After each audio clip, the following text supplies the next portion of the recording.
नमस्कार दोस्तों, स्वागत है आपका हमारे चैनल पर। आज मैं आपको अपनी जिंदगी की एक ऐसी डरावनी घटना सुनाने जा रहा हूँ जिसे सोचकर भी आज मेरी रूह कांप जाती है। अक्सर रात में जब मैं अचानक नींद से चौंक कर उठता हूँ तो वो खौफनाक चेहरा और वो खाली आंखें मेरी आंखों के सामने घूमने लगती हैं। आप कहेंगे, अरे अरुण, तुम तो कितने सालों से ट्रक चला रहे हो, रात दिन हाईवे पर रहते हो, फिर तुम्हें डर क्यों लगा?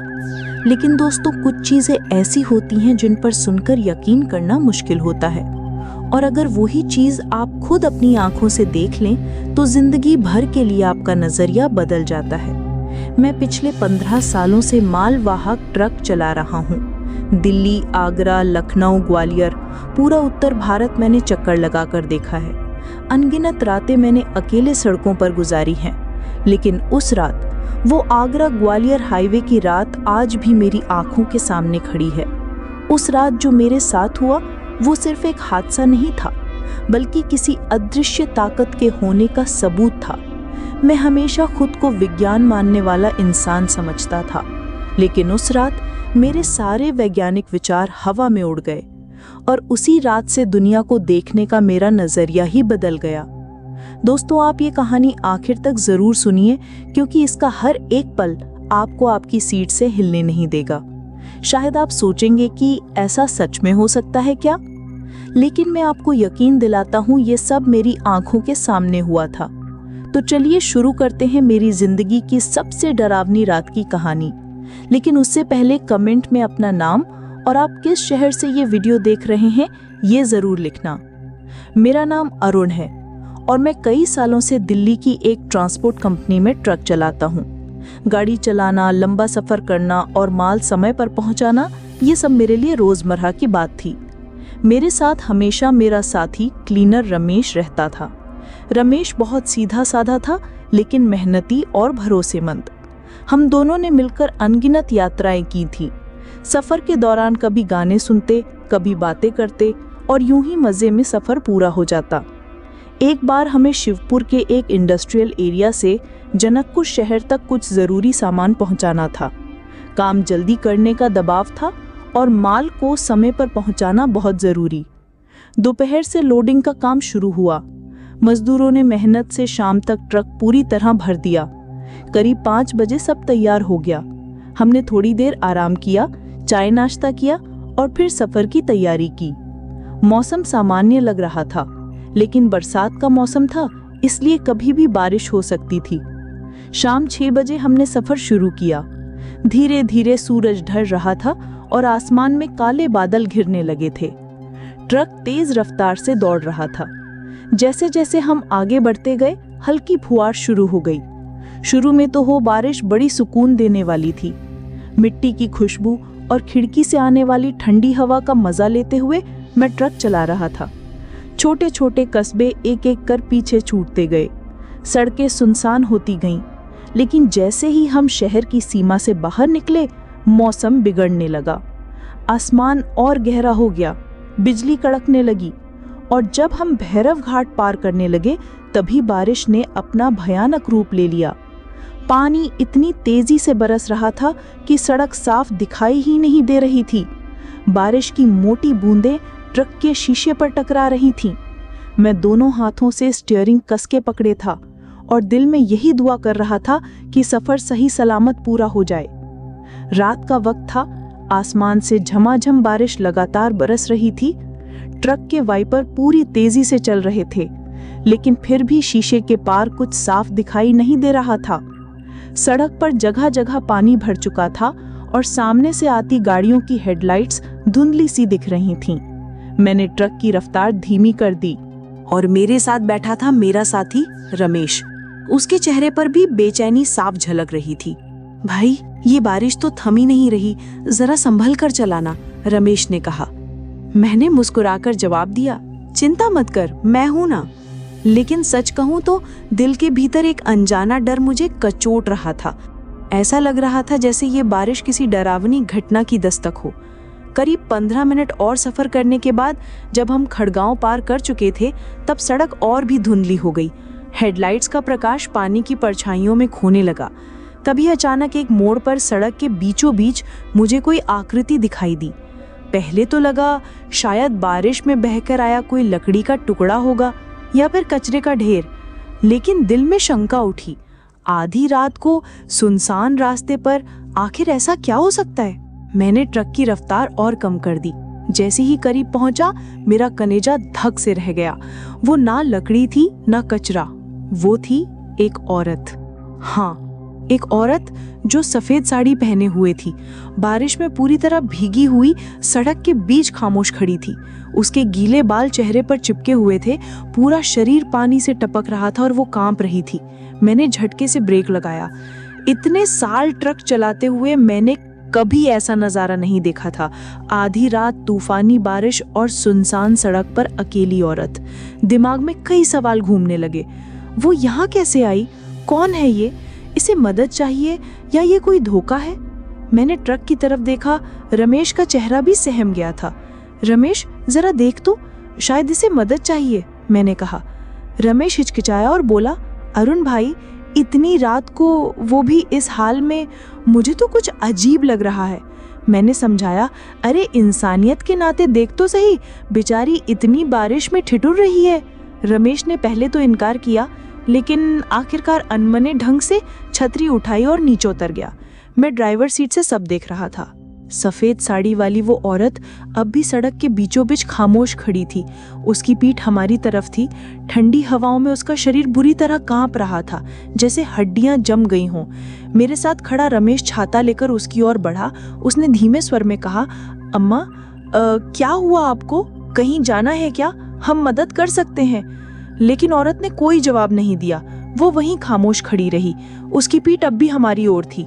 रमेश को अजीब सा लगा। उसने फिर आवाज दी, अरे सुनिए, हम ट्रक वाले हैं, आपको कहीं छोड़ दें क्या? और फिर वो हुआ जिसे मैं आज तक नहीं भूल पाया। वो औरत धीरे धीरे सिर उठाकर हमारी तरफ मुड़ी।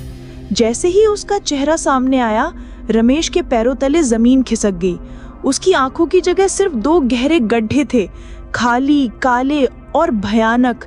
उसके होंठ नीले पड़ चुके थे और चेहरे पर ऐसी लकीरें थी जैसे कोई इंसान नहीं बल्कि किसी मृत देह का चेहरा हो। और फिर उसने एक ठंडी, सेहरम पैदा करने वाली मुस्कान दी। रमेश के चेहरे का सारा खून सूख गया। वो चीखने की कोशिश कर रहा था मगर गले से आवाज नहीं निकल रही थी। उसके हाथ पांव सुन पड़ गए थे। छाता उसके हाथ से गिर पड़ा और वो लड़खड़ाता हुआ पीछे हटने लगा। किसी तरह भागता भागता वो ट्रक तक पहुंचा, दरवाजा बंद किया और हांफते हुए बोला, अरुण, गाड़ी भगा, जल्दी कर, यहाँ से निकल, वो औरत इंसान नहीं है। मैं हैरान रह गया। क्या बोल रहा है तू? साफ साफ बता तो सही, देखा क्या तूने? लेकिन रमेश सिर्फ कांप रहा था। उसकी आंखों में इतनी दहशत थी कि मुझे बिना कुछ सुने ही ट्रक स्टार्ट करना पड़ा। उस रात बारिश थमने का नाम ही नहीं ले रही थी। सड़क पर अंधेरा, कोहरा और पानी की चादर बिछी हुई थी। ट्रक धीरे धीरे आगे बढ़ रहा था। ट्रक चला रहा था मैं और उसके साथ उसका साथी रमेश बैठा था। अचानक रमेश घबराते हुए बोला, अरुण, वो औरत देखी, उसके आंखें नहीं थे। उसकी आवाज कांप रही थी। अरुण ने हैरानी से सामने देखा, लेकिन सड़क पर कोई नहीं था।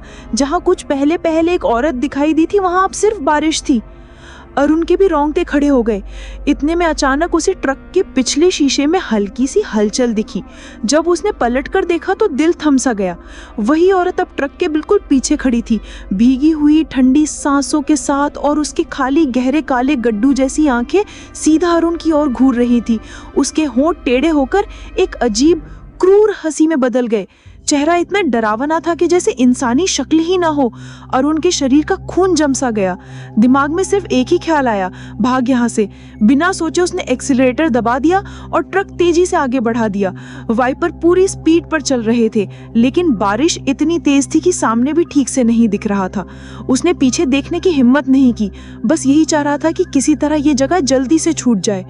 मगर उसे कहाँ पता था, असली डर तो अभी शुरू हुआ था। रमेश मेरे बगल में बैठा कांप रहा था। उसका चेहरा बिल्कुल पीला पड़ चुका था। वो लगातार मेरी ओर देख रहा था और धीमी आवाज में कुछ बड़बड़ा रहा था। शायद वो भगवान का नाम ले रहा हो। उसे संभालने और खुद को हिम्मत देने के लिए मैंने ट्रक का रेडियो ऑन कर दिया। मुझे लगा गाना बजेगा तो डर थोड़ा कम हो जाएगा, लेकिन जैसे ही रेडियो चला, उम्मीद के बजाय सिर्फ एक अजीब खड़खड़ाहट सुनाई दी। उस खड़खड़ाहट के बीच अचानक कोई अस्पष्ट फुसफुसाहट मेरे कानों में पड़ी। वो आवाज इतनी डरावनी थी कि मैंने तुरंत रेडियो बंद कर दिया। ऐसा लग रहा था जैसे कोई अदृश्य शक्ति हमसे ही बात करने की कोशिश कर रही हो। रमेश ने डरे हुए चेहरे से मेरी ओर देखा। हमारी नजरें मिली और बिना कुछ कहे हमें एहसास हो गया कि यहाँ कुछ बहुत ही अजीब हो रहा है। अगले 15 मिनट मेरे जीवन के सबसे भयानक मिनट साबित हुए। जिस रास्ते पर मैं हमेशा से ट्रक चलाता था, वही रास्ता अचानक बदल गया। जहां पहले स्मूथ सड़क थी, वहां अब बड़े बड़े पत्थर बिखरे हुए थे। ऐसा लग रहा था जैसे किसी अदृश्य ताकत ने जानबूझकर वो चट्टानें हमारे रास्ते में डाल दी हों ताकि हमें रोका जा सके। ट्रक झटकों के साथ आगे बढ़ रहा था और इंजन से अजीब अजीब आवाजें आ रही थीं। माहौल इतना डरावना था कि मेरी हथेलियां पसीने से भीग गई थीं और दिल की धड़कनें तेज होती जा रही थीं। मुझे लगा कि अब ट्रक रुक ही जाएगा, इंजन जाम हो जाएगा और हम इस सुनसान जगह पर फंसकर रह जाएंगे। उस ख्याल ने मेरी रूह तक कंपा दी थी। तभी अचानक सड़क के बीचों बीच एक धुंधली सी परछाई कुछ पल के लिए उभरी और फिर पल भर में गायब हो गई। वो क्या थी ये समझने से पहले ही वो पूरी तरह अदृश्य हो चुकी थी, लेकिन हमारी आंखों ने साफ देखा था। मेरा साथी रमेश डर से कांपते हुए बोला, अरे अरुण, ये अभी क्या था? तूने भी देखा ना? मैंने हिम्मत दिखाने की कोशिश की, लेकिन भीतर से मैं भी हिल चुका था। मुझे नहीं पता रमेश, बस इतना पता है कि हमें यहाँ से सुरक्षित निकलना है। ट्रक का इंजन मानो चीख रहा था। मुझे लग रहा था कि किसी भी पल ये बंद हो जाएगा और अगर ऐसा हुआ तो शायद वो औरत फिर से हमारे सामने आकर खड़ी हो जाएगी। रमेश पूरी तरह डर के मारे सिहर गया था। उसकी आंखों में आंसू आ गए। अरुण, हम कहीं रुक क्यों नहीं जाते? मैंने गहरी सांस लेकर कहा। नहीं रमेश, अगर हम यहाँ रुके तो। मेरे शब्द वहीं अटक गए। मुझे खुद पता था कि अगर हम रुक गए तो क्या हो सकता है। मैंने कांपते हाथों से स्टीयरिंग और कसकर पकड़ लिया और ट्रक को तेजी से आगे बढ़ाने लगा। तभी अचानक काली बारिश से भीगी एक बिल्ली ट्रक के सामने आ गई। वो इतनी अचानक आई कि बचाने के लिए मुझे स्टीयरिंग घुमाना पड़ा। तेज बारिश और इस रफ्तार में मेरा कंट्रोल कुछ पलों के लिए छूट गया। ट्रक सड़क से फिसलकर नीचे खाई में गिरने ही वाला था, लेकिन किसी तरह मैंने उसे संभाल लिया और दोबारा सड़क पर ले आया। मेरे पूरे शरीर में झुरझुरी दौड़ गई। ऐसा लग रहा था जैसे कोई अदृश्य ताकत हमें बार बार रोकने की कोशिश कर रही हो, और हर बार मौत बस एक कदम दूर खड़ी थी। हर मोड़ पर, हर पेड़ की छाया में मुझे वही सफेद साड़ी वाली औरत दिखाई देती थी। उसकी खाली निश्चेष्ट आंखें सीधे मेरी आंखों में घूर रही हों, जैसे मैं सोचता कि वो सचमुच वहीं खड़ी है और मुझे देख रही है। लेकिन जैसे ही मैं उसकी तरफ बढ़ता, वो अचानक हवा में गायब हो जाती। ये समझ पाना मुश्किल था कि वो मेरे दिमाग का खेल है या सचमुच कोई अदृश्य ताकत मेरे पीछे पड़ी है। पर एक बात पक्की थी, वो परछाई हमें चैन से नहीं छोड़ने वाली थी। मैं बार बार भगवान का नाम ले रहा था और मन ही मन प्रार्थना कर रहा था कि किसी तरह जल्दी से जल्दी कोई सुरक्षित जगह मिल जाए। उस सुनसान रास्ते पर हर मिनट, हर सेकंड एक युग जैसा लग रहा था। ऐसा लग रहा था जैसे हम उसी भयावह सड़क पर हमेशा के लिए फंस गए हैं। मेरा साथी क्लीनर रमेश मेरे कपड़े कसकर पकड़ चुका था। उसकी आंखें बंद थी और वो पूरे शरीर से कांप रहा था। हमें बस यही सवाल परेशान कर रहा था कि आखिर ये सब हकीकत है या हमारी कल्पना। तभी अचानक दूर एक छोटी सी रोशनी दिखाई दी। ध्यान से देखा तो वो सड़क किनारे बना एक छोटा सा ढाबा था। उस घने अंधेरे और बरसात से भरी रात में वो ढाबा सचमुच किसी वरदान जैसा लग रहा था। बिना देर किए मैंने ट्रक सीधे ढाबे के पार्किंग में घुसा दिया। इंजन बंद होते ही मैं और रमेश हांफते हुए कांपते कदमों से नीचे उतर गए। अंदर वही साधारण सा ढाबा था, लेकिन उस वक्त हमें किसी मंदिर से कम नहीं लग रहा था। एक बुजुर्ग आदमी, शायद ढाबे का मालिक, वहां बैठा हुआ था। उसके चेहरे पर झुर्रियां तो बहुत थी, लेकिन मुस्कान बेहद सुकून देने वाली थी। हमें देखते ही उसने कहा, आओ बेटा, अंदर आ जाओ, बाहर बहुत तेज बारिश हो रही है लगता है। उसकी आवाज सुनते ही जैसे हमारे टूटे हुए हौसले में थोड़ा दम आया। मैं और रमेश एक लकड़ी की बेंच पर बैठ गए। हमारे शरीर अब भी थरथरा रहे थे, लेकिन ढाबे की उस हल्की सी रोशनी और उस बुजुर्ग की मुस्कान ने हमें जिंदा होने का एहसास दिला दिया। मैंने उससे एक गिलास पानी मांगा और वो पीकर थोड़ा शांत हुआ। फिर मैंने उस ढाबे के मालिक को अपने साथ घटी पूरी डरावनी घटना सुनानी शुरू की। मैंने उसे विस्तार से बताया कैसे बरवानी गांव से निकलने के बाद उस औरत का बार बार दिखना, उसके खाली आंखों वाला चेहरा, मेरे साथी रमेश की दहशत, मेरा ट्रक रोककर भागने का प्रयास, रेडियो पर आती अजीब सरसराहट, रास्ते की उबड़-खाबड़ चट्टानें, इंजन की करहा और हर मोड़ पर उस औरत का फिर से दिखाई देने का आभास। सब कुछ मेरी आंखों में अब भी वो दृश्य साफ झलक रहा था। रमेश मेरे बगल में चुपचाप सिर हिला रहा था। वो इतना डर गया था कि बोल भी नहीं पा रहा था। वो बूढ़ा मालिक चुपचाप सब सुनता रहा। उसके चेहरे पर ना तो हैरानी थी और ना कोई घबराहट, जैसे उसने ये सब पहले भी सुना हो। मैंने कहानी खत्म की तो उसने गहरी सांस ली और उसके चेहरे पर गंभीर भाव उभरे। बेटा, तुम जिस रास्ते से आए हो उसे यहाँ अंधियारा रास्ता कहते हैं। उसकी बात सुनकर मेरी रूह कांप गई। मैंने कांपती आवाज में पूछा, अंधियारा रास्ता क्यों? वो धीरे से बोला, आज से कई बरस पहले इसी रास्ते पर, इसी बरसात में एक औरत की दर्दनाक मौत हुई थी। उसका पति काम के लिए बाहर गया था। वो औरत पूरी रात यही रास्ते पर उसकी राह देखती रही। मूसलधार बारिश, ठंडी हवाएं, और बेचारी वहीं खड़ी रही, मगर उसका पति कभी लौटकर नहीं आया। शायद किसी मुसीबत में फंस गया या कोई अनहोनी हो गई। औरत थर थर कांपती रही। आखिरकार वहीं ठंड और बारिश में उसकी जान चली गई। अगली सुबह लोगों को उसका शव यहीं किनारे पर मिला था। उस औरत की आत्मा को आज तक शांति नहीं मिली है। कहते हैं कि उसका भटकता हुआ साया आज भी इसी रास्ते पर घूमता रहता है, खासकर ऐसी तूफानी और बरसात भरी रातों में। उसे अभी भी लगता है कि उसका पति इसी रास्ते से लौट कर आएगा और वो उसी उम्मीद में वहां खड़ी दिखाई देती है। कुछ लोग कहते हैं कि वो राहगीरों से मदद की गुहार लगाती है, तो कुछ का कहना है कि वो उन लोगों को अपने साथ खींच ले जाती है। बूढ़े की बातें सुनकर मेरे पूरे शरीर में सिहरन दौड़ गई। अब मेरे मन के सारे सवाल साफ हो चुके थे। वो औरत, उसके खाली और डरावने आंखें, रेडियो पर अजीब सी फुसफुसाहट, रास्ते पर अचानक दिखने वाली बाधाएं, ये सब उसी शापित आत्मा की करतूत थी। ढाबे वाले की बातों पर मुझे पूरा यकीन हो गया। उस रात हम दोनों एक अनदेखी भयानक ताकत के चंगुल से किसी तरह बच निकले थे। आज भी जब मैं उसकी आंखों को याद करता हूँ तो बदन पसीने से भीग जाता है। बूढ़े ने आगे कहा, कई ट्रक ड्राइवर और गाड़ी वाले यहाँ आकर ऐसी घटनाओं का जिक्र कर चुके हैं, मगर बहुत कम लोग ही वहाँ से सही सलामत बाहर निकल पाते हैं। तुम दोनों खुशकिस्मत हो जो यहाँ तक पहुँच गए। हम भले ही उस जगह से सही सलामत लौट आए, लेकिन उस रात का खौफनाक अनुभव हमेशा हमारी यादों में गहरे तक बस गया। तो कब निकलने वाला था, मैं अभी भी उस झटके से पूरी तरह बाहर नहीं आया था। मेरे शरीर में अभी भी सिहरन बनी हुई थी।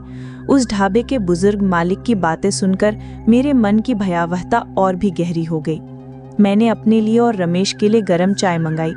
गर्म चाय ने शरीर को थोड़ी गर्माहट दी, लेकिन मन का डर बिल्कुल कम नहीं हुआ। मैंने रमेश की तरफ देखा, वो भी उतना ही डर के मारे सफ़ेद पड़ चुका था। उसकी आंखों में अभी भी डर साफ नजर आ रहा था। हम दोनों सिर्फ एक दूसरे की ओर देखते हुए गहरी सांस लेकर खुद को संभाले। हमें पता था कि उस रात हमें नींद नहीं आएगी, सुबह होने तक ढाबे पर ही रहना होगा। उस रात मेरी आंखों के सामने वह महिला खड़ी थी, उसकी खाली आंखें, क्रूर हंसी और एक अस्पष्ट भय। उस पल मुझे एहसास हुआ कि ये रास्ता सिर्फ मार्ग नहीं, बल्कि वास्तविकता और भय का संगम बन गया है। मैं हमेशा विज्ञान पर विश्वास करने वाला आदमी था, लेकिन उस रात मेरी सारी तर्क शक्ति हवा में उड़ गई। कुछ चीजें होती हैं जो आपकी समझ से परे होती हैं और केवल अनुभव से ही पता चलती हैं। आज भी जब मैं उस रास्ते से गुजरता हूँ, मेरे मन में एक अज्ञात भय जागृत होता है। दिन में भी उस रास्ते से गुजरते हुए मुझे वह भयानक रात याद आती है। मैं अब भी रात में उस रास्ते से यात्रा नहीं करता। क्या वह महिला आज भी वहां है? मुझे नहीं पता, लेकिन उस रात के अनुभव ने मुझे अदृश्य दुनिया की अस्तित्व की पुष्टि कर दी। ये रात मेरे लिए कोई डरावना सपना नहीं थी, ये सच्ची घटना थी जिसे मैं कभी नहीं भूल सकता। दोस्तों, ऐसे अनुभव हमारी जिंदगी में रोमांच और थ्रिल भरते हैं। कभी कभी कुछ चीजें हमारी कल्पना से परे होती हैं, लेकिन वे असली होती हैं। आप में से कितनों ने ऐसे अनुभव किए हैं, या ऐसी कोई डरावनी कहानी आपको पता है? कमेंट्स में जरूर बताएं। अगर आपको ये कहानी पसंद आई हो तो लाइक करें, दोस्तों के साथ शेयर करें और ऐसी और रोमांचक कहानियों के लिए हमारे चैनल को सब्सक्राइब करें।